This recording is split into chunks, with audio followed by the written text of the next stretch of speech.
Rasulullah itu mengeluarkan zakat fitrah so'an min tamrin atau so'an min akidin. Rasulullah mengeluarkan zakat fitrah dari kurma. Imam Syafi'i tidak maknani kurma tapi dimaknani kuti ahli baladi, makanan pokok yang sesuai negara masing-masing. Jika kalau orang Jawa ya pakainya beras. Masuk mazhab Syafi'i yang dikontrol oleh ashabnya adalah mazhab ini. Ini dengerin nih, yang ada di Mu'in di Anam. Zakat itu asnafnya akan 8. Pinten? 8 ini anggap saja di era modern tinggal berapa sekarang? Yang permanen ada itu fuqara, masakin, amil tidak mesti ada. Saya tuh tidak yakin kalau amil di masjid itu amil betulan. Wong mau nyateti terus rame-rame mbek rokokan ngenteni wong daftar. Kadang ya ana lanang wedok ya mau pacaran bobo ya ora roh lah. Pokoke sebagian iku ya ora islami banget. Tapi kalau amil sekarang di masjid-masjid itu kangelan to, tengok-tengok mbek rokokan terus ana sing nyugoi kopi. Terus disita itu sidik-sidik ngono iku terus. Lah iya misalnya terus ana kiai Mustofa Dar, iku ya amil Gus, era modern ngene iki wis cukup darane amil. Ya ana bener ya nyatane amil tenan. Terus sekolah di pendapat ora amil. Ngono-ngono tok wae kok mbok kei zakat. Karo dene sebagian mereka ya wong mampu S1. Kadang jurusan ekonomi. Konto zakat. Saya sering ditanya orang, Gus zakat itu apa dikekno panitia masjid tak dilakoni dhewe? Jawaban saya gampang. Saya sering ditanya orang, Gus zakat itu apa dikekno panitia masjid tak dilakoni dhewe? Lah kowe takok dengki apa takok api-apian namanya? Nah kowe dengki apa ngomentari panitia masjid, tak jawab apa ning masjid. Ben sifat dengkimu mbok lawan dhewe. Gak Gus, objektif. Jawaban saya gampang. Misalnya saya punya uang 1 juta. Kebetulan yang miskin itu ponakan saya. Atau orang yang tidak wajib saya tanggung. Jadi zakat itu kan gak boleh diberikan orang yang wajib ditanggung. Misalnya anak istri kan wajib ditanggung. Tapi kalau ponakan misanan kan sudah tidak tanggungan, tidak wajib maksudnya ya boleh dilakukan. Maka aturannya Quran jelas dahulukan dil kurba, orang yang punya unsur apa? Kerabat. Dan saya tahu kalau saya kasihkan masjid 1 juta dibagi 1 kampung itu nanti ponakan saya untuk selawehu. Itu ora kena tuku beras. Tapi nak saya sendiri yang memberikan iso keduman 300.000-an dan atau keduman 1 jutaan. Saya harus mengasihkan langsung dengan cara ini corong Jawa kemoto, pemberiannya kemoto. Tapi ada ulama yang cara berpikir tidak seperti itu. Min awalil amri zakat itu harus merata. Wes sara kemoto lah sementing sak desa keduman. Kayak manuk doro Allah. Termasuk mazhab Syafi'i yang dikontrol oleh ashabnya adalah mazhab ini. Ini dengerin nih, yang ada di Mu'in di Anam. Zakat itu asnafnya akan 8. Pinten? 8 ini anggap saja di era modern tinggal berapa sekarang? Yang permanen ada itu fuqara, masakin, amil tidak mesti ada. Saya tuh tidak yakin kalau amil di masjid itu amil betulan. Wong mau nyateti terus rame-rame mbek rokokan ngenteni wong daftar. Kadang ya ana lanang wedok ya mau pacaran bobo ya ora roh lah. Pokoke sebagian iku ya ora islami banget. Mbek rokokan ngenteni pani apa wong. Dulu itu amil tak ceritane ngeten nggih, Pak. Dulu amil itu Nabi itu hidup di Madinah. Itu amil itu disuruh ngambil zakat tuh di Yaman. Ya Madinah mbek Yaman jarake iso mbok bayangno zaman itu, gak naik pesawat. Sehingga cara untuk jajah zakat tuh ono pantese. Tapi kalau amil sekarang di masjid-masjid itu kangelan to, tengok-tengok mbek rokokan terus ana sing nyugoi kopi. Terus disita itu sidik-sidik ngono iku terus. Lah iya misalnya terus ana kiai Mustofa Dar, iku ya amil Gus, era modern ngene iki wis cukup darane amil. Ya ana bener ya nyatane amil tenan. Terus sekolah di pendapat ora amil. Ngono-ngono tok wae kok mbok kei zakat. Karo dene sebagian mereka ya wong mampu S1. Kadang jurusan ekonomi. Konto zakat. Oke. Nah terus misalnya satu zakatan di masjid itu ada 2 pintal. 2 pintal berarti berang kilo? 200 kilo ke?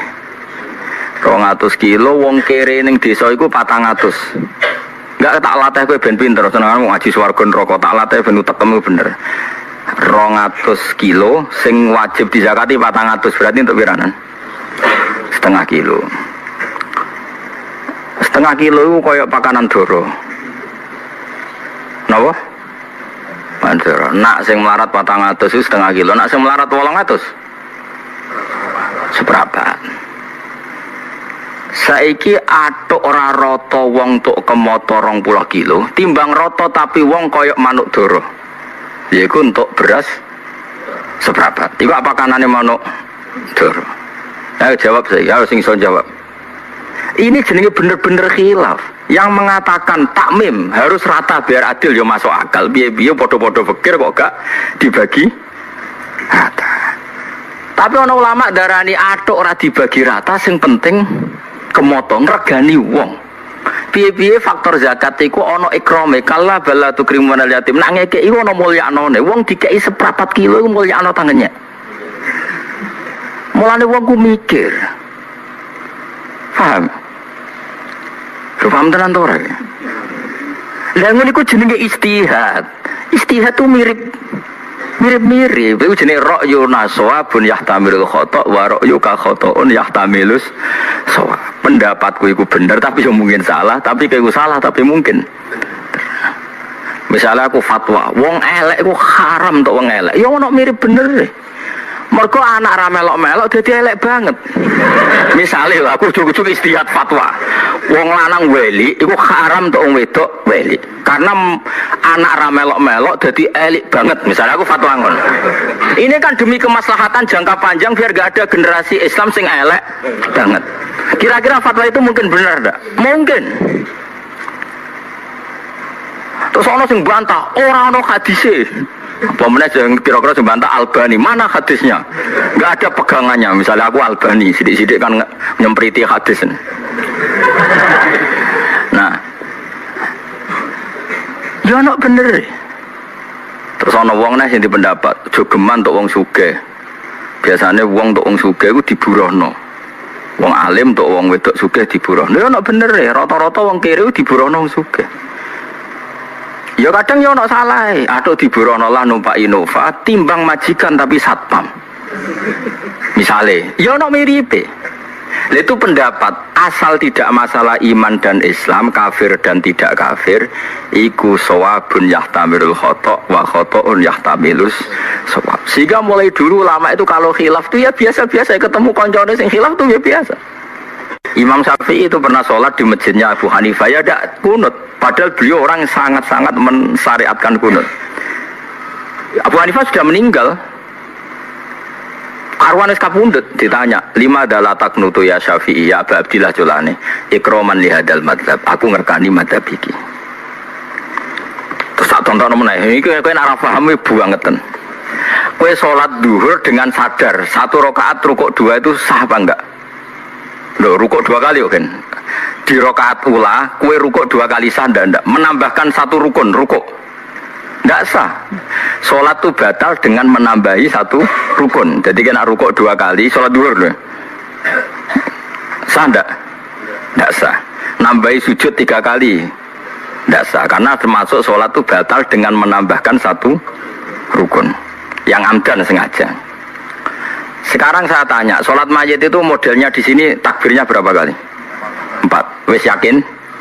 Wes tak takoi mas jawab ya, wes keliru lah, gue cah murid teh, masih beringosan kan murid kita. Takbir 4 rakaat itu rukun apa sunat? Rukun yang bab sholat jenazah takbir 4 rakaat itu, sehingga dijelaskan sholat jenazah itu rukunnya 4, yaitu takbir 4 kali, yang setelah pertama baca Fatihah, setelah kedua baca sholawat, setelah ketiga doa, setelah keempat sebenarnya salam. Tapi kayak Indonesia doa enggak ijek donga meneh. Sebenarnya di Mekah di mana-mana setelah takbir keempat itu langsung takono sing tahu-tahu haji ya, bertakbir keempat sing tahu umroh. Nah di Mekah langsung salam to apa ibu donga? Langsung salam. Tapi nek teng Indonesia donga. Jadi dongane ping pindho ning. Sudah sampean yakin kalau 4 tadi rukun? Tak latih fikih. Kemudian ada orang yang sholat takbir sampai 5 kali atau 6 kali, batal enggak dalam sholat jenazah? Loh enggak jawab. Rata-rata ulama mengatakan tidak batal karena Allahu Akbar mujarradu zikri. Iso wae dekne nambahi Akbar niat rukun tapi mujarradu zikri. Wong zikir kok ora oleh.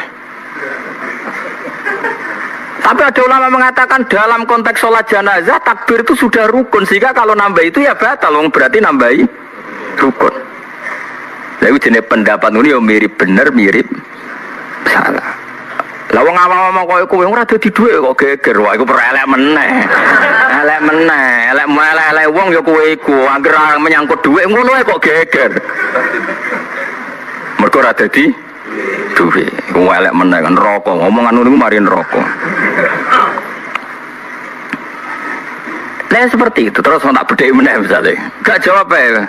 Ben kowe ora terlalu dadi ekstremis. Kowe sholat maghrib lah atau sholat isya atau sholat apa saja. Aku kan sering sholat maghrib teng mriki makmum Mustafa misalnya.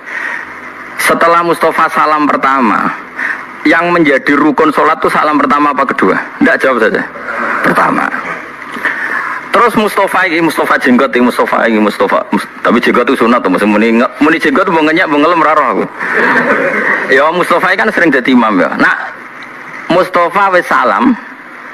Assalamualaikum warahmatullahi wabarakatuh. Kowe biasa napa? Warahmatullahi sauni-unimu masukin. Assalamualaikum warahmatullahi. Mustafa salam. Ketika Mustafa salam itu statusnya dia keluar dari sholat apa masih sholat? Tidak, jawab saja. Keluar dari sholat. Itu ada ulama mengatakan kalau makmumnya kesuwen duduk karena menunggu Mustafa salam kedua, apa mana nak kesuwen rondok banget, maka sholatnya makmum batal. Karena dia menggantungkan sholat sama orang yang sudah tidak sholat. Masuk akal orang? Ini cerita saja. Pendapat itu masuk akal tidak? Masuk akal. Bagaimana mungkin orang yang masih sholat menggantungkan hubungan sholat sama orang yang sekarang sudah ada? Tapi makmum sopo, makmum Mustafa. Lah saya kira ora sholat kok bawa makmumi. Aneh enggak makmum orang sama orang yang sudah ada sholat? Aneh enggak? Kowe ora ora aneh mergo kowe iso ngaji. Lah ya kowe selama ini nganggep gak aneh mergo kowe iso ngaji. Coba saiki bar ngaji iki kok kowe terus aneh. Bar ngaji iki lho kowe iki teko, nailing tapi yo. Setelah imam salam itu dia masih sholat enggak? Enggak. Terus kowe ngenteni apa jajal pertanyaannya? Kok ngenteni reaksi ini Mustafa? Mau ora imam kok mbok enteni. Berarti kamu mentaalokan sholat sama orang yang sudah tidak sholat. Maka dianggap batal. Apa mengatakan enggak batal? Piye-piye salam kedua itu min mutammimati sholat, termasuk penyempurna sholat. Di mana-mana ngenteni tambah sempurna itu ora batal. Lah ngene iki pendapat khilaf sing babak, kira-kira satu-satu. Padha mutune. Sing ra mutu mau ngono kok dibahas ora dadi dhuwit. Lah iku sing elek ngono iku. Makanya saya termasuk orang yang seringnya kalau imam sudah salam pertama aku langsung ngadeg. Tapi sing loro ya sing ra setuju ya banyak. Karena secara etika umumnya yang ngenteni bar salam kedua. Sehingga di pondok saya, di pondok sarang itu separuh nak imam salam langsung ngadeg, separuh ngenteni. Berarti separuh berakhlak, separuh berfikih. Terus ngono jadi separuh berakhlak, separuh berfikih. Artinya berfikih wong imam wis keluar dari sholat, saya harus secepatnya mandiri. Enggak boleh sama menggantungkan sholat sama orang yang sudah tidak sholat. Makanya saya katakan separuh berfikih, separuh beretika, berakhlak. Nah yang seperti ini kok pede mbahmu, wong padha kaya iya, kaya ora. Ini mas, nah yang seperti ini tuh kok terus khilaf pede mbahmu, wong ora mesti bener, ora mesti salah kok pede. Wa tamamu shaumi utai sempurnane poso, shaumi Ramadan ku sedekah fitri lan sedekah fitrah. Qala Allah taala wa 'alal ladzina yutiqunahu fidyatun ta'amus. Kalau maknane nganggo fikih niki kita fikih sing lazim. Ngira pakai ini kita pakai sing umum, sing iki yo, sing umum saya, sing umum bahaya kita sing. Umumnya kiai sa Indonesia malah sak dunya, termasuk Mesir di sak dunya.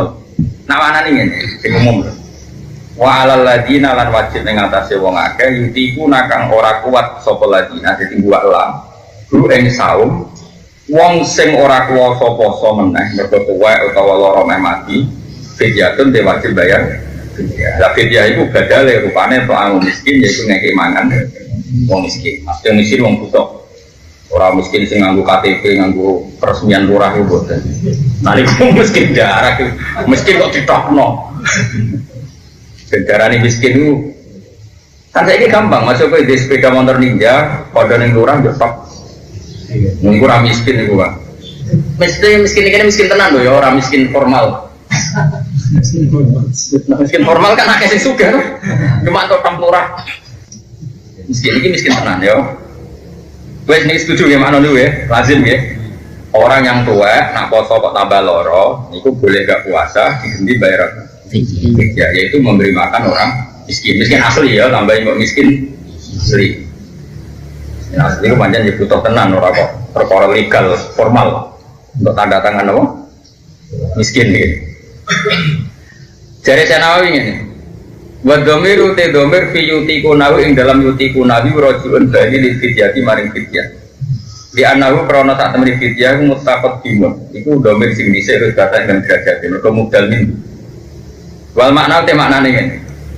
Wa alal ladina ing atase wong akeh yutikuna kang kuwasa sapa ladina kuwasa al fidyah ta ing fidyah. Sing gua kang uti fidyah to amu miskin makani wong miskin. Dadi wong wis poso lah tetep wajib bayar fidyah. Aneh kan? Uang wis poso lah, dia tetap wajib bayar fidyah asal dia mampu bayar. Cuma dari saya Nawawi wal muradu tekan dikersakno naso am sanging pakaran itu sedekah fitri itu sedekah fitrah. Aneh kan? Gak maksudnya ayat ini tiga dalil sedekah fitrah aneh kan? Gak tau krungu kan? Nah iya mulan ngaji tahu krungu. Ya aneh kok. Jadi ayat ini tiga dalil wajib zakat fitrah, tapi boleh tuh lagi dalil uang sing mampu zakat fitrah senajan tau wis poso tetap wajib bayar fidyah. Ya fidyah itu mana nih zakat? Ya dari saya Nawawi boleh tuh. Gak jawab orang udah tidak sopan. Boleh tuh? Pasti gak lazim tuh. Ucapkan dari itu. Orang sok sopan lagi gerbang atau jujur ke aku. Boleh tuh? Iya. Walah sampai saya Nawawi. Aku tuh dari pejabat ditangkap.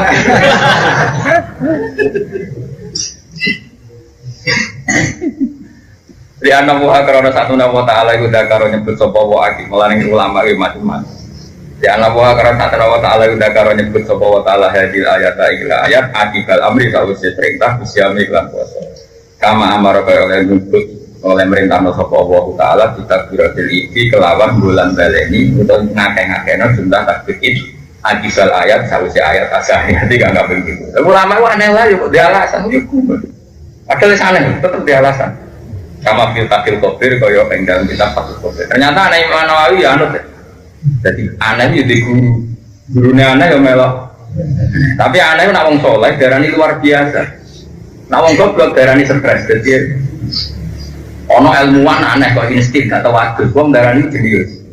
Tapi nak kowe goblok terus ora tau wadus darani stres. Padahal padha aneh. Jajal kowe ora tau wadus. Kok kowe terkenal alim alama, wah darani jazab. Ono bahasane dhewe. Toke anak kiai lah, salim lah. Tarife jazab. Mate aneh-aneh anak kiai goblok. Muhammad ku kira-kira darani jazab kok stres. Stres. Jadi logikane Syekh Nawawi ngene. Ayat iki ya ayyuhalladzina amanu kutiba alaikumus syamu kama kutiba alal ladzina min qablikum la'allakum terus ayamam ma'budat terus walitub mil iddata walitukab biruwaha alama hadat walitukab biruwah alasannya masuk akal. Setelah perintah wajibnya puasa kan ayat ditutup dengan walitukab biruwaha alama hadat supaya kalian membaca takbir kepada Allah. Membaca takbir itu setelah puasa selesai apa enggak? Selesai. Kalau selesai disuruh baca takbir jadi takbiratul aid, maka setelah selesai juga diwajibkan bayar fidyah. Jadi aneh udah gitu. Tapi sesuai ketemu, aneh ini masuk akal tuh. Terus itu aneh kan? Ya, jadi kan waladina yutikunahu kan rentetan paket perintah poso. Perintah poso itu ditutup dua. Setelah selesai poso, satu fidyah, dua takbir, karena ayatnya ditutup walitukabbiruwaha alama hadat. Makanya kata beliau kama amarallahu ta'ala bitakbiratil id akibal ayat asani, yang maksudnya ayat kedua dari ayat tentang puasa. Orang kedua dari surat Baqarah dari Alkitab. Ucap kok diwarai pinter-pinter. Maksudnya ayat kedua contoh tema Poso mau lo ayat pertama kan ya ayyuhalladzina amanu kutiba alaikumus ya, mesti ayat kedua mulai ayamam majudah. Itu mutong lah bukan apa bang. Lah pinter-pinter. Tak ulang kurang tahun. Tapi apa pinter kok malahnya ini kiai ini. Tapi apa saya ini seneng. Saya tak kusakno. Kon moco bulat lereni. Daripada dijajal di lereni sadar usah dijajal. Masuk akal saya kira. Ya jadi Allah pertama ngendikan kutiba alaikumus ya terus ditutup kowe nak bar kon maca oh nak ngono nak bar ya kon maca apa kon ngakoni apa fidyah. Jadi Allah menutup puasa dengan satu fidyah, dua dengan memerintahkan takbiratil akibal ayat as-saniyah. Jadi tahu ayat maksudnya saniyah dari tema apa? Ora kok saniyah tunggu surat goleki dari kita bulan kalau hubungannya beposo padahal ayat kedua tak atau ngaji marah ini goblok kalau kemarin diterusno ya apa roda aneh kalau ini jangan aneh jelas aneh mau kitab poe ra ngarono tengok ini dia kan umumnya kan wa alal ladina itikuna kan digo dalil wong sing haram atau al harim azamin wong sing wis napa lumpuh atau lara sing berat gak usah poso tapi diganti napa atas itu gulon dia sering nggak tuntas saja. Itu gulon nak poso biasanya kayak kadang 15 kilo ketoksit di poso sekali tak poso di pulau genting apa? Tidak. Karena logikanya tadi meskipun nanti kemungkinan sehat dan bisa foto, ngendikan ulama-ulama itu untuk yang sepuh tidak usah dibayangkan seperti itu. Untuk yang sepuh itu nggak perlu dibayangkan apa? Seperti itu. Kecuali nom. Kue ini kan nom. Misalnya pas poso loro ya, tetap asumsinya nanti bisa foto. Kan kemungkinan sehat lagi kan tinggi ya menurut tangis kan udah sehat toh ngolor itu rapi fisik kok aslinya psikis kan rempete dok dindiasnya kan terus jelas terus rasa dibodoh roh aku sering disuani yang bingung-bingung jangan kok sehat aku rata mikir tuh ya kayak susah mesti tercerita gue macam-macam rata-rata kasus ekonomi loh. Tapi apik loro beda kafaro dosa. Lah kafaro mulang ora, wali ora. Apa kafaro ora? Wis iku solusine. Istighfar ora gelem. Betako utange wae akeh betako. Pengerane pinter dilarakno suwen. Tapi rasa dungo biasa. Maksudnya kayak bener, kabeh sing dilampahi Allah ono hikmah. Ngono tok ora ngelingno nek kabeh dilampahi Allah iku ono. Kafaro paling efektif kan. Atau sing watuk iku nglimber dosa mesti sithik sing seru. Tapi sebakat rawong saleh, loro nemen tambah dosane akeh. Mergo tambah reso nyaurutan, tambah keluargane terlantar. Wah. Mergo ora keramat ora sing niliki. Loro. Wong saleh ono loro keren. Diri wae. Serta loro, nah udah istighfar ya kang istighfar jajal. Mumpung orang loro yang mulai kok dalu latihan istighfar. Jadi ya Allah kalau istighfar mawon timbang loro malah sih. Nak pulau loro, rakyat nyawutan, bujuk pulau geng nopo. Langkan pun ikut pulau genti nopo. Oh terus gue bujuk agak terus gini pulau rabakat kiai penting mandi. Nah orang mursyid itu istighfar itu aneh-aneh. Wah kusnudon. Kaji Nabi itu unik, Nabi wong awam itu unik. Kaji Nabi itu tahu ketemu sahabatnya. Dia milih jadi wong awam, tahu ngalim. Nah awam tak pakai tawam. Awam ya gampang. Tapi orang niat menyek loh jadi. Niat paket hemat tuh. Ada orang itu habis dosa. Dosanya elik banget. Ngomong elik rambut tak cerita. Lumayan gue mau delok tok. Gue lumayan elik timbang delok tok. Terus tok. Ya Rasulullah kalau tadi jalan rawang ayu ternyata. Tapi jangan di zino juga, jangan di zino. Tapi guling. Jarang nganti zina tapi rada delok tok. Wis iku taksir no bena rumah. Terus Nabi jawabnya lucu. Dia mau sholat jamaah mbak aku. Nggih, yo siku cukup. Soalnya nah ini paket hemat ya, paket awam. Ono nah Gusti Nabi kula bar ngeten-ngeten. Ya Nabi jawab. Wis ngono tok. Kon lugu. Ayo dungo tak warai. Ya masyhur sing kula ajaran jeneng Allahumma maghfiratuka awsa'u min dzunubi wa rahmatuka arja'in tini amal. Sama maca ping 3. Wis ora ping 3. Ora ono riwayat ping 100 ping 3 tok. Wis maca ping 3 wis pakat ghufirallah. Pakat ghufirallah. Ana sing maca pakat ghufirallah tak. Wis bagus mesti 10. Jadi paket awal itu. Jadi kan agar telu ya awam malah. Nak wong alim enak meneh, agar mulang ya terus disebut malah enak meneh. Wah wong alim langit bumi yang ngrespon kuwabe. Wis masyhur hadis. Wa innal alima la yastaghfiru lahu man fis samawati wa man fil ardi hatta kita wong nak alim iku langit bumi dalem sepuro nganti iwak sak sepuro dalem. Lan kula jarang istighfar manfaatno hadis niku. Lan aku emak, lho iki ora urusan sombong, urusan iman mek hadis Nabi. Oh, urusan sombong goblok ngawur. Aku percaya tenan nek dawuh Nabi ku hak. Cuma saiki golek hadis wa innal muta'allimah kok ora ketemu. Hadis kabeh wa innal alimah sing ngalim.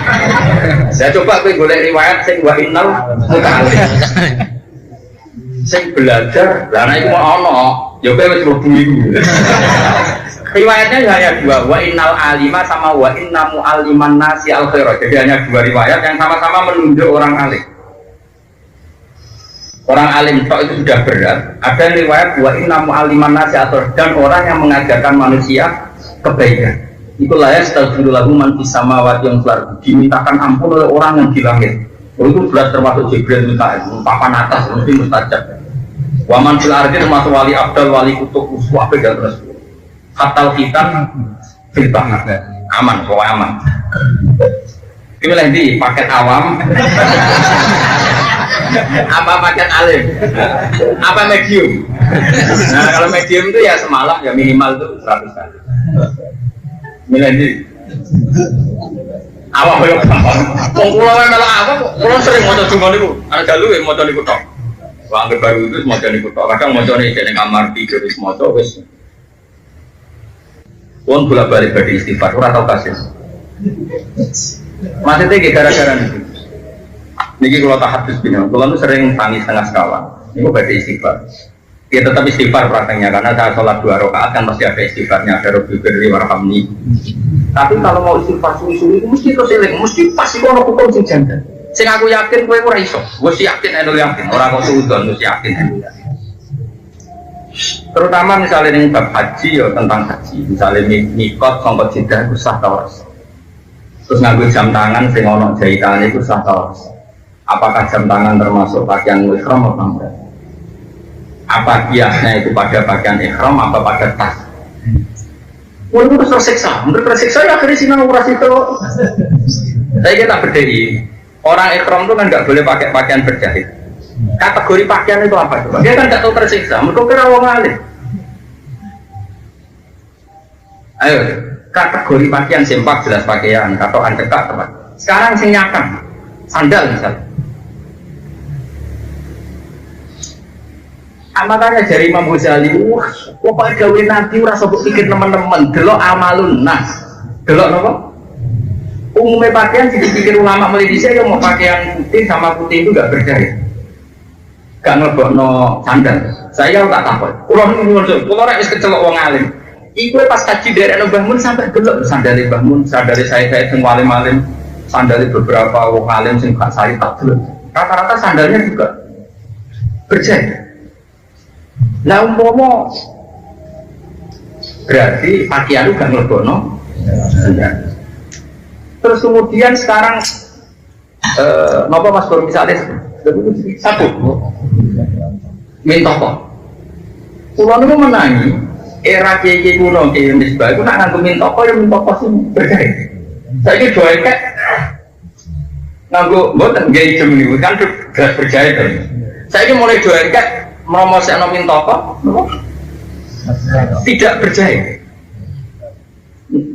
Nah cara kula malah repot ben beratno umat karena nanti iku nak mbok turuti suwe-suwe darani sandal ora berjahit, gak oleh nganggo jam tangan sing kalep.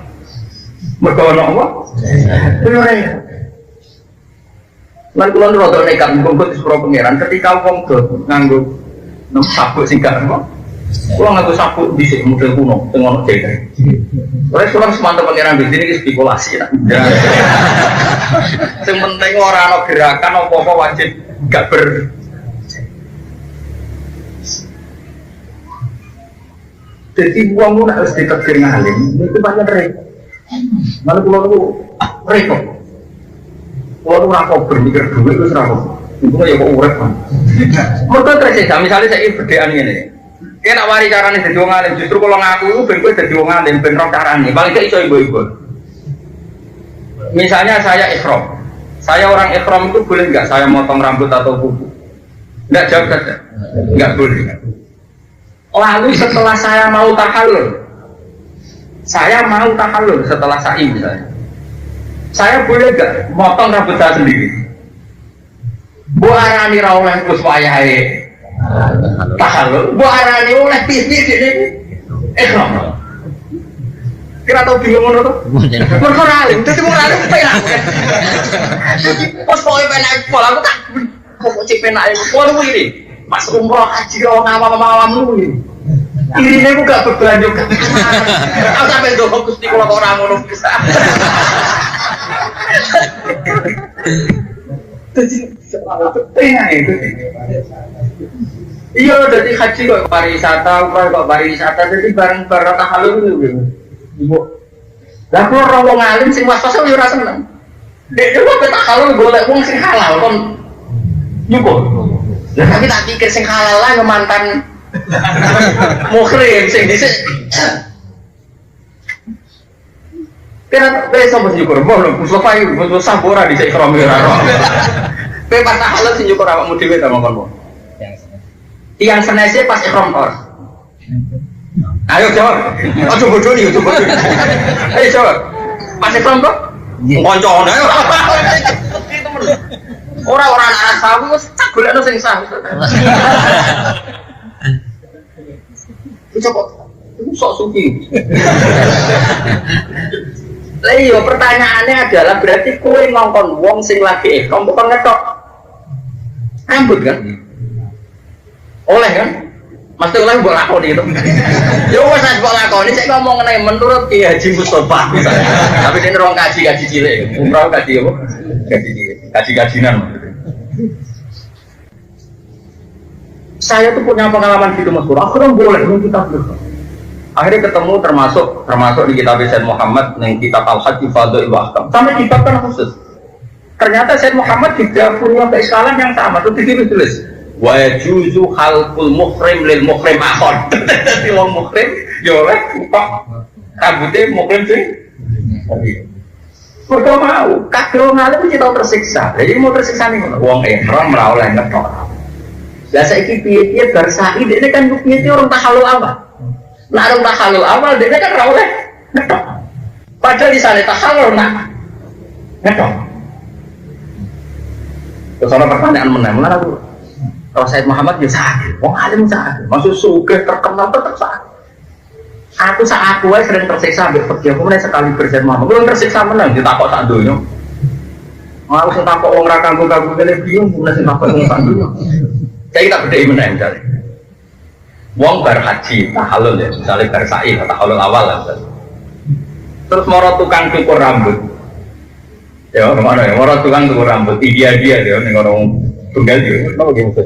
Tunggal, apa? Tunggal dia. Iku sedurunge dicukur kan disemprot apa? Sabun, spray, pokoknya pewangi. Itu hukumnya gimana? Kowe ora tau mikir. Tapi aku ngomong awam cek penak ya. Jadi aku bar takhalul aku ikhtiyat yo wedi ngebot mate kanjeng Nabi. Ikhtiyat lho, hati-hati wedi ngebot mate itu. Ora ikhtiar aku kadung alim, rasonan kono kan yo ora iso. Akhirnya aku ngowah apa tahun. Bapak, kok gak tahallul semua spesial. Wong kowe ra kena hukum badan. Kulo niku umrah ping 3 bener sekawan. Singkat cerita nu tenan di sisi iku aku urung tahallul bar setengah 7. Kan kulo badhe sa'i sekitar setengah 4 dini hari. Singkat cerita ngenteni setengah 6 itu ngenteni tukang cukur apa barber. Barber shop. Ternyata tenan Pak Pur. Nang ngono iku sedurunge dicukur disemprot. Aku ora melu, aku ya antri ngaku wis dake. Mergo nek kancaku sing awam wis ora kena hukum. Pangeran ra mentolo lah ngukumi wong awam ora mentolo. Aku yakin wis wong selonang-selonang entek dhewe akeh terus gak mikir dadi kan aman. Sampai kan getun udah dua ngalim. Mampir orang sholat batal kok ingkana aliman amidan. Nah alim jarak panah bodoh gak batal. Kok pengen ada dua bodoh? Mereka agar batal pikir-pikir aliman. Jadi getun ngalim berkamen kena hukum aja. Itu orang sing kelakuan ini bodoh tiru. Itu akhirnya juga dibahas oleh Sayyid Muhammad Habib dan orang-orang alim. Dibahasnya begitu, jika tapi sewis kadung awam terus nawam ya, tapi nak kadung kuku ya nyoro gini. Ini rada berat. Jika orang yang ihram yakin setiap di barbershop ya barber itu kok mesti tiga ininya apa itu? Spray apa? Apa? Hand spray itu, maka dia tidak boleh. Dia harus menghalalkan dulu dirinya. Jadi benar-benar memang pas nenggone marwah terakhir harus sudah dihalalkan betul. Karena kalau sebelum dihalalkan setelah tawaf langsung lari, setelah sa'i langsung lari ke barbershop tadi, dia adalah kena resiko diwangikan oleh orang lain. Tapi yang dia jelas tahu, karena tahu ini dia kena hitop karena. Tapi problemnya tadi untuk menghalalkan itu siapa? Kalau yang sedang ihram kok ngalam no, mau haram no, belum saya halal ora oleh. Maka seperti ini kita butuh takbir. Adalah kalau mau tentang kitab-kitab yang kitab sekarang, kalau kitab dulu nggak ada keterangan itu.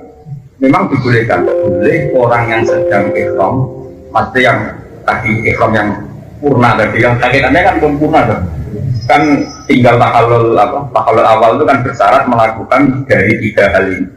1 tawaf, rambut jimar atau apa? Ya kan itu kalau di umrah ya setelah sa'i lah kalau haji kan ibadah, rambut jamrah dan halku. Ini kan terus terjadi tahallul awal. Tapi kalau 3-3-nya dilakukan terjadi tahallul apa? Sani. Kuwi kula suwun nggih. Wong alim kowe ora usah iri, nek wong alim ra istighfar ku jaluk nang sepuro langit dunya. Sing kula niku ora usah iri. Mergo luwe akeh napa?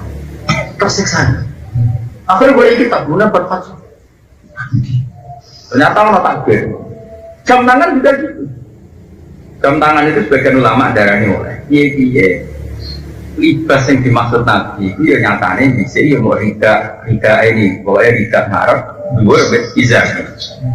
Buktinya mulai bisa ulama nak anggo sandal kira-kira akeh gak nganggo sandal slop. Jawab beda. Amalun nak. Akeh gak nganggo sandal slop. Terus berjahit apa enggak? Berjahit. Padahal sandal kira-kira mbok arani pakaian ta ora? Wong mau dipakai adam kok apik lebok sandal. Kira-kira mboten. Nak pakaianmu apik lebok jam to. Mboten, tadi pinter kok pinter. Saiki misale ana wong ihram rata-rata nganggo tas cangklong enggak. Nggih, ana jahitane enggak. Sehingga akhirnya ulama membedakan, lalu yang nggak berjahit itu apa saja nggak boleh, yang dipakai. Nah kalau ini yang dipakai, kok pikirannya wong lebok tas, sandal, jas, ngono maksudnya paham? Kita latih jadi ngalim bener teks ini ki.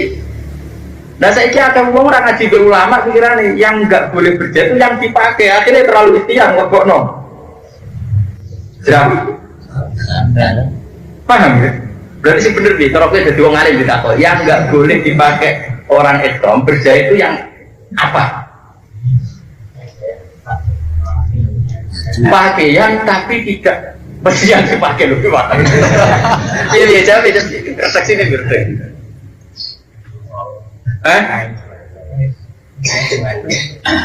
Kain dua, taliannya gak popo. Lalu taliannya gak popo, sono wong gak kemul. Kemulan berjahit terus dulu. Makanya itu kan pokoknya itu di jalur sepuluh kalimat mungkin saat.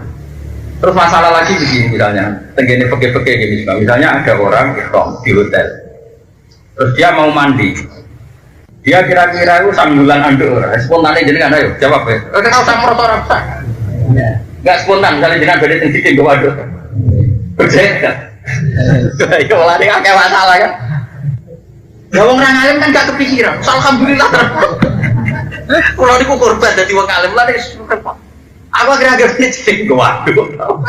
Nah gue waduh, nah dihitung berjahit terus dianggap nganggu. Pas anggap, wong kok penak. Terus loro-loro terus.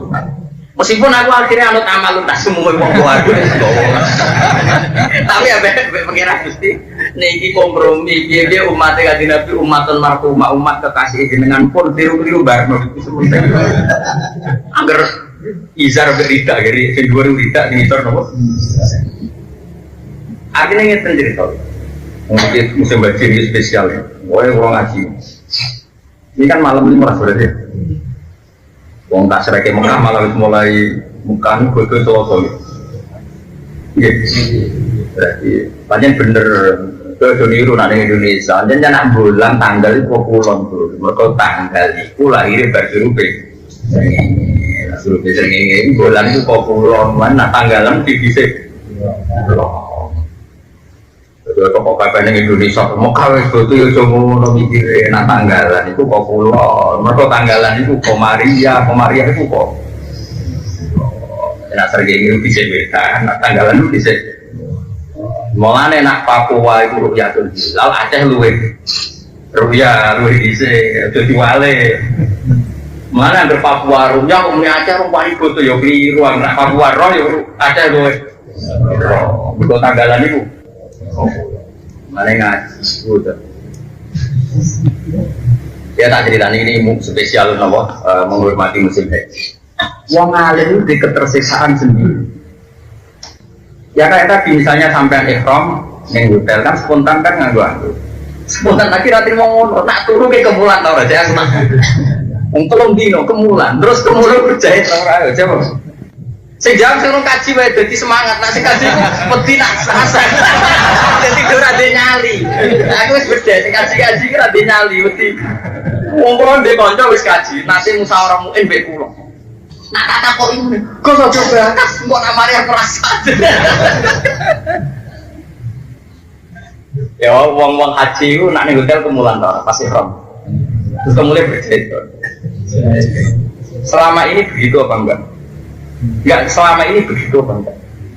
Begitu kan? Oh enggak, orang apa sih? Selama ini begitu apa enggak? Begitu. Mulane kula suwun di luar fakih-fakih sing masturah, sing maktuban, kita kudu duwe keberanian sing penting itu izar betika zat terjahit. Bariku anut amalun nas umumnya wong. Dia umumnya wong senanjata awam, mau tenan larangan dilarang kiai. Kiai ini mesti dilarang kiai ini dicek sampai Rasulullah Shallallahu Alaihi Wasallam. Mulai sampai Abdul bin Mas'ud dari marwa'ahul muslimuna hasanan bahwa Allahi hasan. Umpama itu salah Pak Gandung, mesti kiai ini yang loro. Kiai ini wani loro, mergo kiai ini dicek ya negur. Nyatanya selama ini ya nggak pernah ada yang negur. Problemnya zaman akhir wong goblok. Orang nong negur perlu bodoh. Goblok dia kemarin perkara bolak-balik ya wong goblok. Tapi kita tahu iskal tuh selama ini. Andu, wae kemulan yo. Makanya kan terus saya misalnya kita berdiri. Mustafa ikram, terus kemulan larang. Kira-kira uang darah ini Mustafa pakaiannya larang, kamu orang darah ini pakai? Enggak ya? Loh ini kan definisi pakaian itu. Ojo muni yang dipakai loh. Kalau nak muni orang ikhram nggak boleh yang dipakai itu berjahit loh bono jam, tas, sabuk sandal yang dipakai.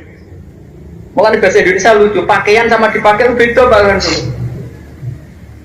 Ya iya mulai kita jadi wong alim ditakoi yang nggak boleh dipakai oleh orang ikhram yang berjahit apa saja. Apa yang? Kena yang dipakai, yang orang ikhram nggak boleh memakai atau nggak dipakai ngelebok no? Sandal tak, ya. Padahal prakteknya kan nggak apa-apa. Mulai rasa jadi umat itu sudah pesan di terang. Ya makanya ini penting kalau terang. Yang penting pokoknya wong ikhlas itu nganggo izar sampai tidak bisa simpahkan pokoknya nganggo sing gak yani iku layu kalu diwiri dalika tidak yani iku reso darani pakai meskipun di wong misalnya nganggo anduk atau pas turu kemu aja kan yo nyundawu kan yo kemulai itu dipercaya dari itu kalau ini orang es kecelok wong alim itu ya kalau nanti haji bareng Mbahmun kalian guru-guru buatan jarak tapi ditertir haji bareng kalau syukur kalau itu sampai kemulai tak dikaini oleh jahil sandal kalau ketemu Habib Sunalim mana itu kalau kita butuh aku lalu benar konsensus orang apa mereka boleh takbir yuk kangelan pokoknya boleh amal itu lama tapi yang mau lama itu ya harus hati-hati tidak bertemu jadi buru-burunya bisa pegangan jadi tapi ya gue mau krono ikhtiar nanti orang mulai kapok belum kaji Abdul Tegal lu sabar marah Abdul Tegal gak seru kayak itu agak mati so nangis komna kaji tugas wah terakhir nangis malah untuk bagi pokoknya kaji seru itu loh pokoknya Abdul Tegal terus tuh nyari ikut toh kaji mulai disalah anak budu dan perkara warisan tidak wah itu pangeran hampir sama Bruno gak mentol ya wah itu korbannya wajar kalau nanti ditombol kasusnya persis konten itu ada Tegal mau sito anaknya ke atas soan pulau terus tiba-tiba kira cukup pulau tunggu kaji anak pulau nyala orang gue dari gua anaknya ke soan pulau ini kok apa lah kaji orang mikir apa pulau ibu gue ya dilapuri bapak ibu dilapuri anak ibu Gus, lah kok orang tekan nggak ada kita perlu tekan lalu kemudian kan gak perlu tekan kue wajib no haji ning konteks seperti ini cara fikih ya salah paham ya? Tapi kamu menghalangi orang kangen pangeran lewat sowan betul ya salah artinya jenera tekan barno wong bapak ambek anak itu kan harus kode harus goreng wong tukaran itu kebutuhan orang tukaran bab iki ya bab yang lain jadi ya perlu kadang dia memaksakan jawab lah apa dijawab kok ya ono masalah dia barno lah wis lha kode sowane kulo mak kulo jawab ibu kan mesti aku sok tegas nang ini kira perlu tegas sing tegas yo ngamukmu yo mrene kuadratus nah bata mamal haji te sempurna haji iki jadi gambar iki waya iki jago imadah pun ame ono kalane nyembelih hewan awil amdati utawa ngekek beberapa mut ida wujida nalikane ditemukan apa sabab dua sebab tidak ala dikang wiji dua kang macem nopoladi ha ing tidak au yusim uga utawa dadi sunat nopoladi ha ing tidak awalam yujad utawa ora ditemukan apa sabab tidak tasudal faala balik nglakoni sapa wong al-tidak dan tidak mergo iki karena iki iya, jadi video itu bagus. Cek Allah sebab wajib, cek Allah sebab sunnah. Atau sama sekali nggak ada sebabnya, cuma dia melakukan itu karena ikhtiar. Watama melimani desempurna iman jihad iklan jihad. Jadi jelas, zaman nulis itu serompanan jihad ya. Di dua air biasa aja ilat tinggal. Tapi mari aku mesin. Jadi jihad itu ragu tuh ngebom, ragu tuh ekstrim. Mulai jihad itu tenanan aja ilau. Wah itu jadi jihad. Jelas doa iklan aja ilat dinil haki maring agama sing bener. Meskipun di hadis disebutkan tamar. Sama seperti Nabi ngendikan gini, tasaddaku walau bisik tamrotin, sedekahlah meskipun dengan separuh kurma. Kira-kira orang miskin Indonesia kamu kasih separuh kurma itu dianggap ngenyak apa enggak?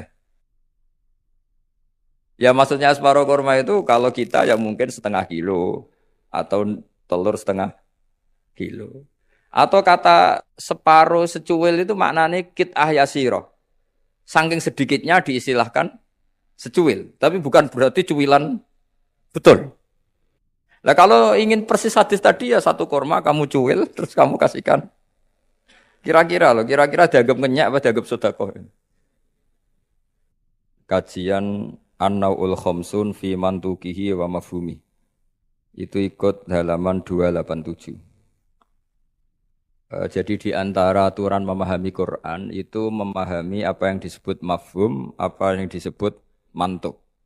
Kira-kira kalau terjemahan Indonesia itu ada yang eksplisit, redaksi itu ada yang apa? Implisit. Kalau yang eksplisit itu mengganti kata mantuk. Memang dilafatkan seperti itu. Yang mafhum itu bisa diartikan kayak semacam apa? Kesimpulan tapi nggak mesti jadi pegangan. Makanya ini harus hati-hati kalau di bab mafhum. Misalnya gini contoh yang dipakai ulama, saya baca ya. Wal mafhum madalla alaihi lafdzu la fi mahallin nutqi. Yang dikatakan mafhum itu kesimpulan yang tidak didapatkan dari tag letter luck. Ya, tidak didapatkan dari tag letter luck. Misalnya begini. Ini diberi contoh misalnya innalladzina ya'kuluna amwalal yatama zulman innama ya'kuluna fi butunihim. Orang yang memakan hartanya anak yatim secara zalim, maka sama juga makan api neraka.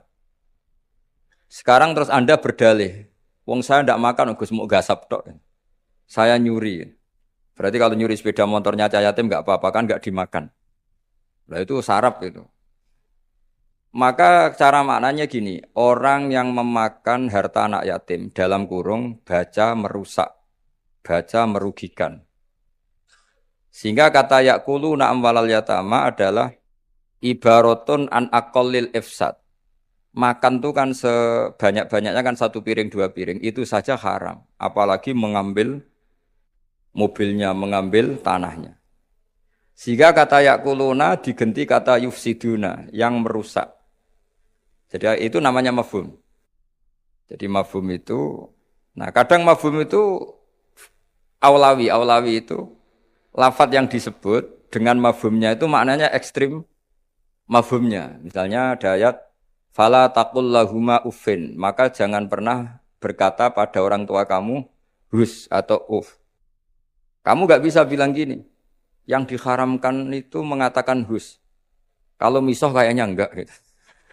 Enggak bisa seperti itu. Kalau kata hus, kecewa lah. Kayak uffin itu dalam bahasa Arab atadajjar. Saya merasa tidak nyaman dengan orang tua itu, orang Arab bilang uffin.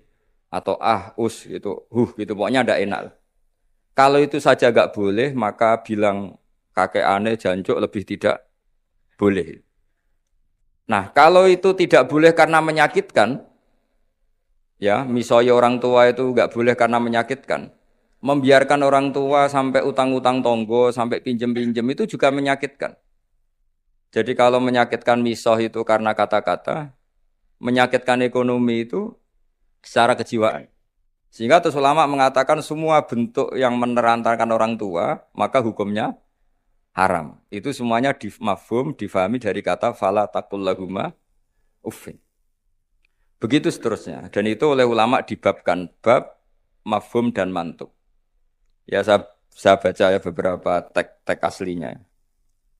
Fa in kana aula yusamma fahwal khitab kadila latifala taqul lahuma uffin ala tahrimid dzurbi li annahu asyaddu. Wa in kana musawiyan sumyalah nal khitab ay maknahu kadilalati alladziina yaquluna amwalal yatama zulman ala tahrimil ikhraq. Kalau haram makan anak yatim secara zalim haram, maka membakar harta anak yatim juga haram. Li annahu musawin lil akli fil itlaf. Karena sama-sama merusak. Memakan harta anak yatim yang merusak harta itu, mencuri juga sama, membakar juga sama, menggasap juga sama. Nah, pertanyaannya adalah hal dilalatu dzalika qiyasiyatun aw lafdziyatun majaziyatun aw haqiqiyatun. Lalu lafaz bisa dimaknani sejauh itu dilalahnya lafdziyah apa hukmiyah apa qiyasiyah. Misalnya gini ya, ini mungkin mudah difahami ya. Saya misalnya punya satpam atau punya pembantu atau punya candalem kalau dalam bahasa pesantren itu 3 misalnya.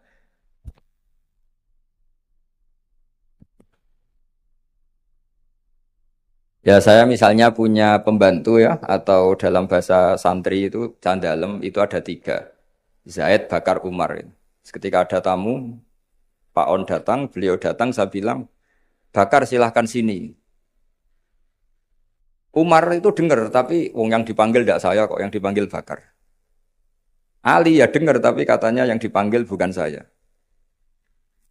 Tentu saya manggil Bakar itu karena spontan saya ingatnya itu Bakar, sehingga manggil Bakar.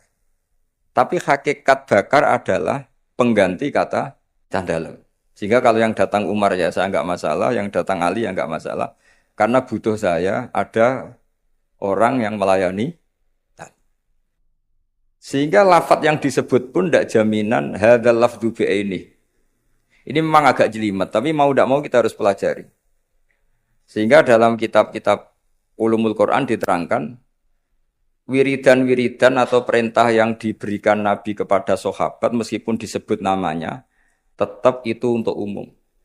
Jadi misalnya Nabi berkata sama Mu'ad, karena kebetulan Mu'ad yang di depannya misalnya, ya Mu'ad inni uhibbuka fakul dubura kulli sholatin Allahumma inni ala dzikrika wa syukrika wa husni ibadati. Kita tahu semua hadis menyebut ya Mu'ad, wahai Mu'ad. Kata Mu'ad ini mewakili semua umatnya Nabi harus terdidik kayak Mu'ad. Meskipun yang disebut Nabi Mu'ad. Nah, ketika kita baca wiridan itu, karena kita mengkiaskan diri sama Mu'ad, menganalogikan diri dengan Mu'ad, sama-sama santrinya Kanjeng Nabi. Atau cara berpikir, Nabi itu ingin mendidik semua umatnya. Berhubung yang di depan Mu'ad, maka Nabi menyebut Mu'ad. Tapi bukan hakikatnya itu khusus untuk Mu'ad. Itu namanya mafhum. Jadi mafhum itu satu makna yang difahami meskipun itu tidak dilafatkan, tidak diucapkan. Ya begitu seterusnya. Ya saya teruskan supaya nanti makna Quran itu lebih. Ada ayat lagi, inja akum fasikum binaba'in fatabayyanu. Terus fadhkurwaha intal mas'aril haram. Di sini ada kata lagi fajliduhum thamaninal jaldah. Jadi begitu juga menyangkut adat. Adat itu bilangan. Ketika Al-Quran menyebut satu bilangan, itu apakah mubalaghah? Mubalaghah itu butuh itu diekstrimkan atau punya makna sesuai bilangan itu. Misalnya begini. Sampean kalau mangkal sama seseorang itu kalau dalam bahasa Jawa itu meskipun kamu minta maaf saya 1000 kali tidak akan saya maafkan. Ternyata orang itu dablek sekali, ya sudah nanti saya minta maaf 1001 kali. Tak susui 1. Itu kamu mangkel enggak? Mesti kamu mangkel. Karena kamu menyebut 1000 kali itu saking mangkelnya bahwa saya maafkan kamu itu mukhal. Meskipun Anda minta maaf 1000 kali. Tapi orang ini tetap dablek, ya sudah saya tambah 1001. Itu tidak bisa seperti itu karena adat bilangan disebut Quran dalam konteks balaghah. Itu hanya lil mubalaghah, mengekstrimkan satu kasus atau satu peristiwa. Itu di semua bahasa dunia, kalau kamu mangkal sama istri atau mangkal sama teman atau mangkal sama tetangga, mbok rene nganti bungkuk, nganti sujud misalnya, tidak akan saya maafkan. Terus kamu bilang gini, ya saya akan sowan kamu sambil melata, sambil merangkak. Itu tetap saja, jadi ini namanya mafhum. Mafhum itu kalimat yang enggak disebut, tapi maknanya pasti seperti itu. Jadi maknanya hanya gini tok. Mbok kamu minta maaf saya 1000 kali tidak akan saya maafkan. Maknanya hanya satu. Betapa bencinya orang itu pada itu aja maknanya. Betapa bencinya. Nah, di sini juga ada kalimat misalnya ada beberapa kelompok sing Allah itu ngendikan la yukallimuhum wa la yanzuru ilaihim. Allah melihat saja enggak mau. Ngendikan saja enggak mau. Pertanyaannya adalah, secara hakikat semua makhluk Allah dilihat Allah enggak? Dilihat. Tapi ada ayat, wala yang zuru ilaihi, makhluk-makhluk seperti ini tidak dilihat Allah. Nah, makna tidak dilihat adalah tidak dipedulikan. Hakikatnya Allah tetap melihat. Jadi ayat itu hanya menunjukkan betapa bencinya Allah sama kelompok itu. Sampai diistilahkan Allah tidak berkenan melihat. Jadi gak usah dimafhum gini. Oh beneran Allah gak delok, aku maksiat rakonangan, wah yo kasus kalau seperti itu. Nah, ini memang itu balaghah. Jadi ilmu-ilmu yang harus dianalisis secara balaghah. Jadi ada kelompok-kelompok yang menjual belikan agama atau melakukan kejahatan atas nama agama. Yasaruna bi ahdillahi wa aimanihim thamanan qalila. Itu orang-orang ini akan dihukum. Kata Allah hukumannya adalah la yukallimuhum wa. Allah tidak berkenan ngendikan, juga tidak berkenan melihat. Monggo Pak nak badhe wonten acara. Ini beliau mau nemuin tamu dari kedokteran. Saya teruskan ya. Jadi para audien, para hadirin yang saya hormati. Makanya kita sekarang kan punya jargon kembali Quran dan Sunnah. Tapi tetap saja aturannya memahami Quran dengan cara-cara yang dipahami para ulama dulu. Yang ulama itu punya sanad sampai sahabat, tentu sampai Rasulullah Shallallahu Alaihi Wasallam. Di antara bahasa Arab itu ada mubalaghah. Mubalaghah itu mengekstrimkan satu peristiwa. Dan pilihannya kadang pakai bahasa tadi. Saya beri contoh tadi yang orang Jawa bilang, mbok kue rene ping 1000 tetap rata sepuro. Kamu tidak bisa ngarang buku. Kalau 1000 tidak cukup. Kalau 1001 pasti cukup. Memangnya ini KPU kalau 50 plus 1 terus menang tidak bisa seperti itu. Ya maknanya hanya ma'asyadda bughdahu, betapa bencinya orang itu, gitu aja. Allah tidak berkenan melihat orang yang menjual belikan agama. Wah malah enak Allah kalau nggak lihat kita enak. Tidak bisa seperti itu. Saking bencinya Allah sampai diistilahkan tidak berkenan melihat. Itu kan seperti kamu benci orang. Wah nak roh kue mutah-mutah. Masa mutah-mutah betul kan? Saking nggak maunya melihat. Itu di bahasa Arab juga seperti itu. Ya, Sabri terus waktu lifa fil ikhtijat bihadhil mafahim ala aqwalin katsirah. Wal asah fil jumlah annaha kullaha hujjatun bisyurutin. Minha alla yakunal mazkuru kharaja lil ghalib. Kemudian mafhum itu apakah bisa jadi argumentasi hukum? Jawabannya iya. Asal lafadz yang disebut yang eksplisit tadi disebut bukan karena ghalib. Ghalib itu gampangnya omong lah. Ghalib itu umum. Misalnya begini, saya beri contoh yang ekstrim. Jong nak ono wong melarat sini hormati. Misalnya saya seorang kiai atau seorang dosen, kalau ada tamu miskin hormati. Setelah itu ternyata tamunya orang kaya, terus pembantu saya seenaknya tidak hormati. Alasannya yang harus dihormati itu yang miskin, kalau yang kaya tidak perlu. Ini tentu pembantu yang buruk. Karena mengatakan jika yang miskin hormati itu sebenarnya maknanya itu prioritas, bukan catatan hukum. Jadi kalimat disebut itu kan kadang catatan hukum, kadang prioritas. Kalau tadi ya maknanya hanya jika orang miskin prioritaskan, bukan berarti yang kaya tidak perlu dihormati. Lah itu banyak di Quran, di hadis, lafadz yang sebetulnya disebut itu prioritas, tapi oleh orang yang enggak ahli bahasa dianggap catatan apa? Hukum. Maka itu menjadi gaduh, secara hukum menjadi gaduh. Saya beri contoh yang ada di Quran. Kalian tuh haram menikahi anak tiri itu anaknya istri, yang serumah dengan kamu. Yang serumah dengan kamu itu bukan catatan hukum. Ya jadi begini ya, misalnya saya beri porsi hukum fikih ya.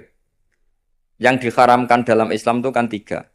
1 karena nasab, 2 karena rodok penyusu, 3 karena musaharah. Musaharah itu besan. Kalau yang karena nasab kita tahu 7 ya, kalau dalam bahasa Arab 7, kalau dalam bahasa Jawa itu tinggal 4. Ya 7 itu apa saja coba yang hafal Quran tuh. Hurrimat alaikum ummahatukum wa banatukum wa akhwatukum wa ammatukum wa kholatukum wa banatul akhi wa banatul ukhti. Itu kalau dalam bahasa Arab muharramatun nikah itu ada 7. Tapi orang Jawa bilang hanya 4. Sebenarnya memang 4. Karena orang Arab itu kan ngitungnya ibu, putri, saudara putri, bulik dari bapak, bulik dari ibu, keponakan dari saudara lelaki, keponakan dari saudara perempuan. Kalau orang Jawa kan ngitungnya bulik ya 1. Ya kan saudaranya bapak atau ibu kita bilang bulik. Kalau orang Arab enggak. Kalau saudaranya bapak ammah ya, saudaranya bapak itu ammah. Kalau saudaranya ibu kholah, maka dihitung 2 wa ammatukum wa kholatukum. Kalau anaknya saudara orang Jawa bilang keponakan. Kalau orang Arab dihitung wa banatul akhi wa banatul ukhti. Sehingga 4 ini di Jawa diringkas jadi berapa? 2. Yaitu haram menikahi bulik dan haram menikahi keponakan. Jelas ya? Kemudian yang kedua haram karena rodok. Jika kamu nyusu sama Sri misalnya, otomatis anaknya Sri saudara rodok. Dan ibu yang kamu susui otomatis ibu rodok, suaminya Sri, bapak rodok. Itu karena rodok. Terus ketiga karena musaharah. Ya ini didengerin ya. Supaya jadi ahli hukum. Jadi masa Universitas Islam Indonesia ndak tahu muharramatun nikah. Kamu jangan ikut bahasa-bahasanya artis-artis gaul di Jakarta. Di Jakarta itu kalau orang sudah nikah malah namanya muhrim. Itu sebenarnya salah bahasa. Justru yang bisa dinikah itu harus ajnabiyah orang lain. Kalau mahram malah nggak boleh dinikah. Karena maknanya mahram itu orang yang haram dinikah. Jadi justru istri itu bahasa fikihnya ajnabiyah orang lain. Buktinya boleh dinikah. Kalau mahram itu orang yang haram dinikah. Tapi ya sudah ada bahasa gaul gitu ya ikut saja. Ibu goblok tapi tidak usah ikut goblok. Karena itu memang salah, bahasa itu salah sebetulnya. Makanya istri itu repot, di fikih itu repot. Fikih itu kalau bahasakan istri itu ajnabiyah orang lain. Kalau anak itu anak, kalau istri itu tetap bahasanya ajnabiyah orang lain. Sehingga sekali dicerai ya benar-benar menjadi orang lain. Kalau kita mati ya benar-benar menjadi orang lain. Buktinya boleh dinikah orang lain. Jika kalau dalam pepatah Jawa ini ajarannya bapak saya, kamu tidak harus ikut. Kalau ajaran bapak saya, nak bojo be anak tukaran, kowe kudu bela anak. Mergo ora ono mantan anak, tapi iso ono mantan istri. Sehingga tradisi keluarga saya itu pokoknya anak itu nomor satu, baru istri. Tidak tahu kalau tradisi sampean istri dulu baru anak. Gitu. Karena tadi cara berpikir anak itu selalu anak. Ya anak itu selalu anak. Tapi kalau istri tidak mesti. Apalagi istri sampean cantik terus sampean mati gitu itu sudah. Ya sudah selesai. Mesti nikah orang lain gitu. Enggak tahu nanti kalau di surga ikut siapa, enggak tahu ini. Mesti oportunis kalau kamu masuk neraka dia ikut yang masuk surga. Kalau masuk surga semua ikut yang kelas lebih tinggi. Saya teruskan ya. Terus haram ketiga itu karena musoharoh. Disebut wa akhwatukum wa ummahatukum lati arda'nakum wa akhwatukum naroda. Terus wa ummahatu nisaikum apa? Wa ummahatu nisaikum. Ibu dari istri kamu. Apa kalau orang sini bilang? Mertua ya. Nah mertua dengan mantu itu hubungannya dua. Seorang lagi ya. Mertua sama mantu itu hubungannya dua. Ya seorang lagi. Misalnya kamu nikahi Sri. Berarti ibunya Sri sebagai apa? Mertua. Itu menjadi mertua itu bimujarrodil akdi. Sekedar akad, kamu bilang qabil tu nikahaha wa taswija bil mahrin madkur. Itu langsung jadi mertua. Ya, langsung jadi. Tapi kalau hubungan ibu dengan anak, misalnya kamu nikahi janda, punya anak cantik, sudah perawan. Terus setelah kamu nikah dengan janda ini, akad, itu belum menjadi anak tiri. Menjadi anak tiri betul itu setelah kamu hubungan suami istri dengan ibunya. Saya ulang lagi ya, jadi kalau menjadi mertua itu cukup akad. Tapi anak tiri menjadi anak tiri kamu yang haram dinikah, itu nunggu hubungan suami istri sama ibunya.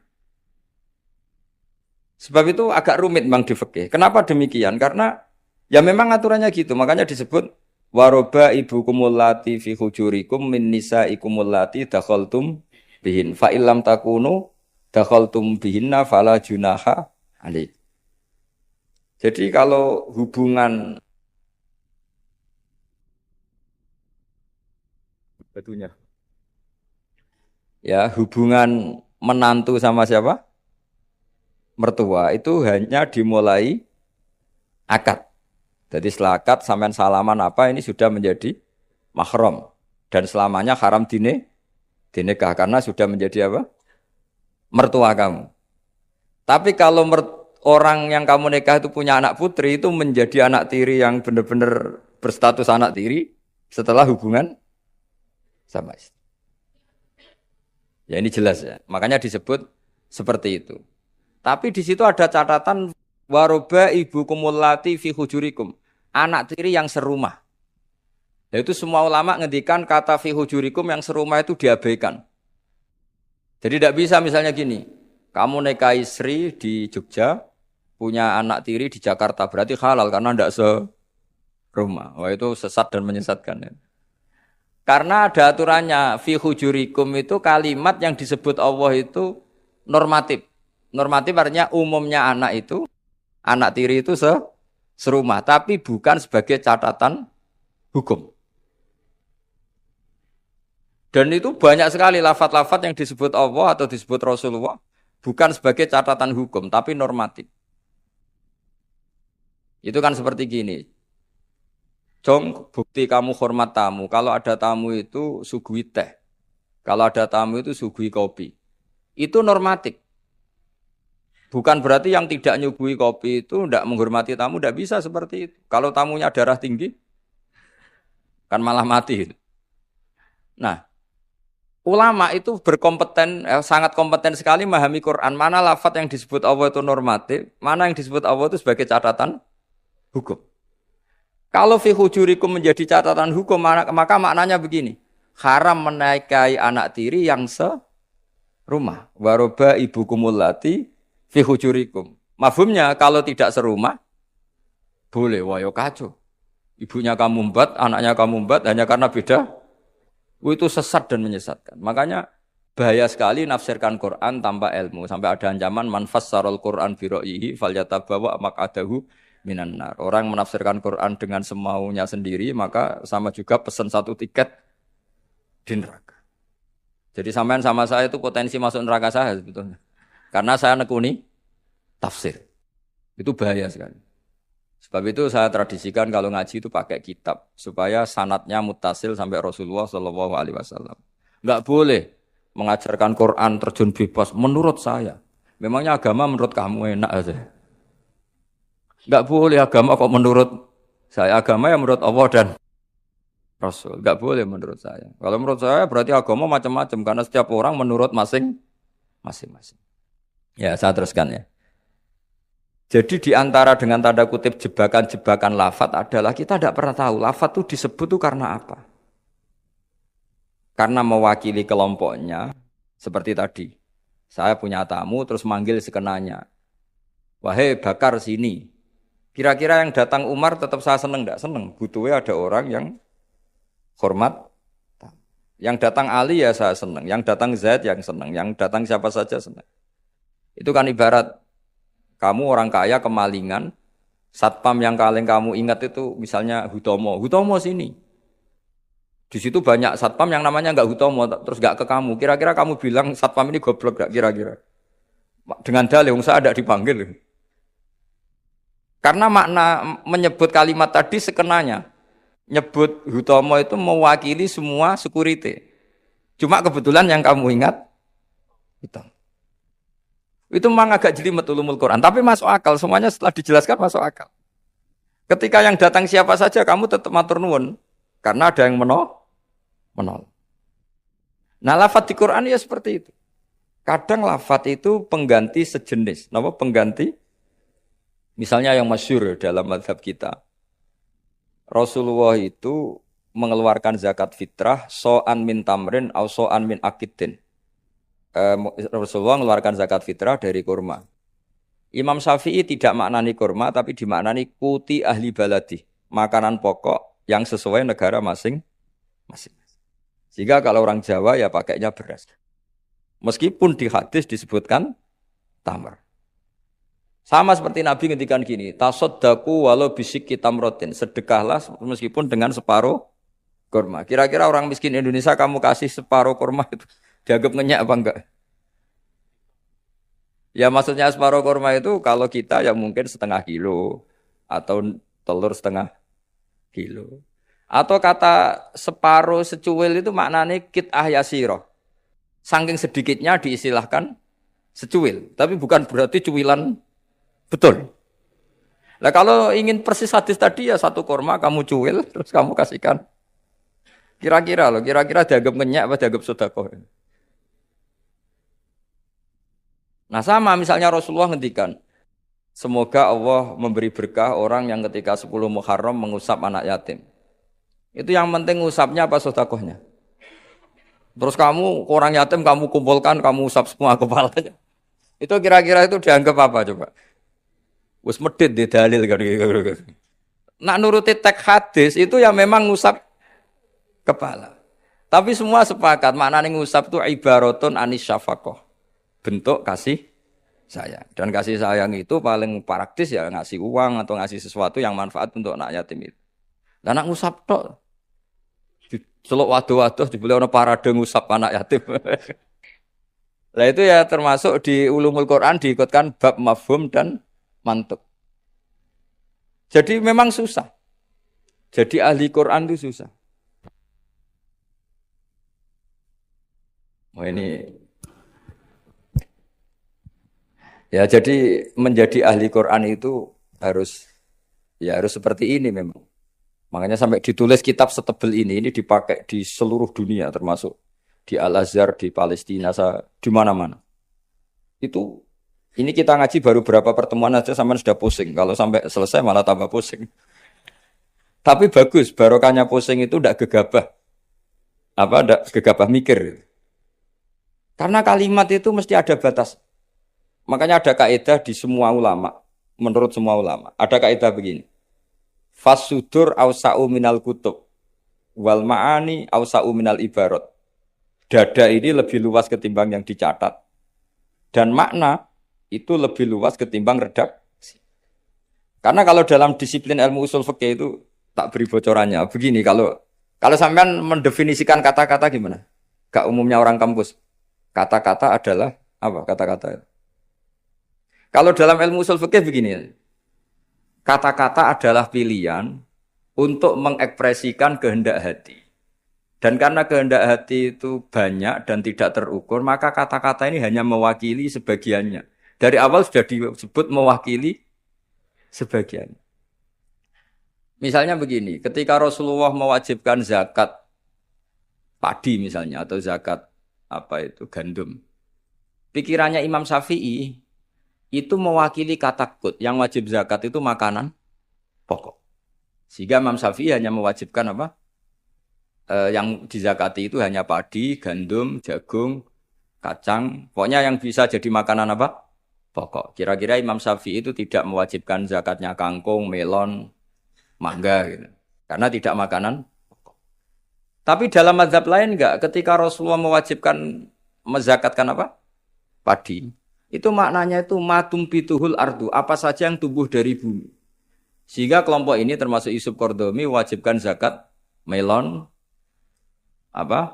mangga, pokoknya semua buah-buahan, semua tanaman wajib zakat.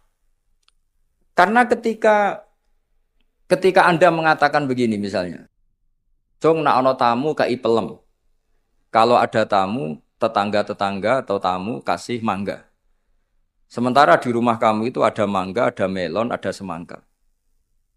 Maksud kamu itu didik anak supaya derma dengan memberi apa saja. Kebetulan yang kamu ingat melafadzkan mangga. Apa harus mangga? Nggak, cara sampean tak polling. Milih mana coba? Ya saya punya anak. Yang di rumah saya itu ada mangga, ada semangka, ada melon. Terus saya bilang ke anak saya, nak, ke tetangga kasih mangga. Kata mangga itu bisa diganti melon apa enggak? Bisa, karena semangat saya adalah mendidik anak saya itu dermawan. Peduli sama tetangga. Kebetulan yang ingat mangga. Sudah, ini tetangga ya. Lalu tetangga itu maknanya tetangga apa manusia? Sehingga pas itu ada tamu tapi tidak tetangga. Gak usah kei, kan gak tonggo. Nah, makanya ini kan jadi PR. Berarti kalimat tadi, Cong nak ono tonggo, utawa Jong kalau ada tetangga kasih mangga. Sebetulnya kalimat itu bisa diganti. Jong yang penting ulomo. Kata tonggo ora penting. Mangga juga gak penting. Maka yang dikatakan kata-kata lafat adalah mawudi abi izaiha al-lafdu. Jadi yang dikatakan lafat adalah gelombang keinginan dari seseorang yang bergejolak di hati. Kemudian diungkapkan. Tentu kalimat ini tidak cukup untuk menampung sekian keinginan. Akhirnya yang dilafatkan atau yang diucapkan hanya beberapa. Orang soleh tentu bergelora di hatinya ingin mendidik anaknya itu dermawan, peduli, sopan. Tahu ya. Terus kan nggak mungkin kita pidato gitu ke anak kita. Akhirnya yang ngomong, cok nak ono tonggo kei mangga, nak ono tonggo kei duit, nak ono tonggo kei beras. Bareng mboke kelaparan, gak dikai apa-apa. Ini kan gak tetangga. Oh ya sarap. Mestinya cara berpikir.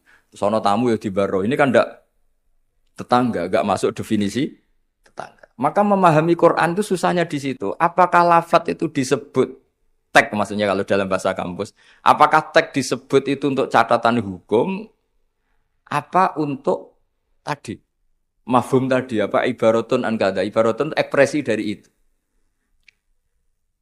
Ya seperti gini, misalnya kamu marah sama istri kamu. Dosa kowe nganggo HP ku. Terus istri kamu malah nganggo ATM. Wah, HP ora oleh malah nganggo ATM. Sebetulnya melarang pakai HP itu saking mangkelnya gitu saja. Kalau HP saja dilarang apalagi pakai Alphard kamu. Tapi istri kamu enggak saking gobloknya, mbok saking yang kamu larang kan HP, kan saya pakai Alphard. Wah, ya kacau kalau seperti itu.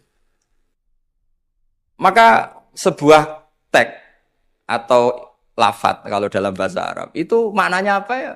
Ya sudah seperti tadi. Saya berkali-kali nyontohkan yang awam ya. Ada seorang dikandani cung jogeman nabok ibu jumu. Nabok itu memukul pakai tangan. Suatu saat istrinya lapor lagi, Pak Kiai sekarang nggak pakai tangan tapi nyaduk. Nah ketika santrinya di kemarin, kenapa kamu masih nyaduk istri kamu? Kan Pak Kiai larang hanya nabok, kan pakai tangan, ini pakai kaki. Kan beda. Ya itu kan keliru sekali karena maknanya jangan nabok itu pengganti dari kata jangan menyakiti, maka meludahi ya haram, nyaduk ya haram, menerantakan juga. Tapi lisan kan nggak mungkin bisa ngungkap sekaligus apa yang kita ingin. Akhirnya lisan melafadzkan sesuatu yang hanya mewakili sekian. Makanya disebut fal ma'ani ausa'u minal ibarat. Makna itu lebih luas ketimbang redaksi. Coba misalnya zaman Jenderal Sudirman, angkat senjata untuk ngusir Belanda. Terus pasukannya hanya ngangkat tok. Terus mesti sudah terima, cek goblok ya. Kalau dimarahin kan sudah ngangkat. Terus ada Belanda yang mau nembak kita, usir Belanda. Belandanya tidak kamu tembak. Kenapa? Mintanya kan diusir. Perintahnya kan diusir, bukan ditembak. Kasus gak kira-kira ada pemahaman seperti itu? Tapi lafadz tuh nggak mewakili, kalimatnya angkat senjata, usir penjajah. Padahal maknanya apa coba? Jadi kan nggak terwakili oleh kalimat angkat senjata, usir penjajah. Barang penjajah ini menembak kamu diam saja. Gimana caranya nangkep terus mengusir? Kan nggak ada perintah menembak, usir. Itu kan kasus seperti itu. Jadi makanya di antara syurutul mufassir yang paling pokok adalah maliyan bil arabiyah. Dia punya kemampuan kesusastraan Arab. Karena gak bisa seorang mufassir menafsiri Quran tanpa punya kemampuan balaghatul Arab. Yaitu yang disebut Allah Ta'ala wa innahu latanzilu rabbil alamin nazala biruhul amin ala qalbika litakuna minal mudhirin. Terus apa? Bilisanin arabiyyin mubin. Jadi Quran itu pakai lisanul Arab.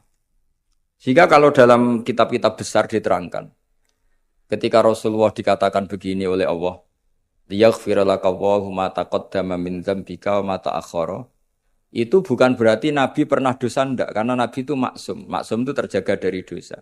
Tapi itu ekspresi mahabbah. Saya ulang lagi, itu ekspresi mahabbah. Misalnya saya senang sama seseorang. Mesti kalau ketemu saya, sudah kamu tidak usah khawatir sama saya. Kesalahan-kesalahan kamu sudah saya maafkan. Sebetulnya itu hanya ekspresi mahabbah.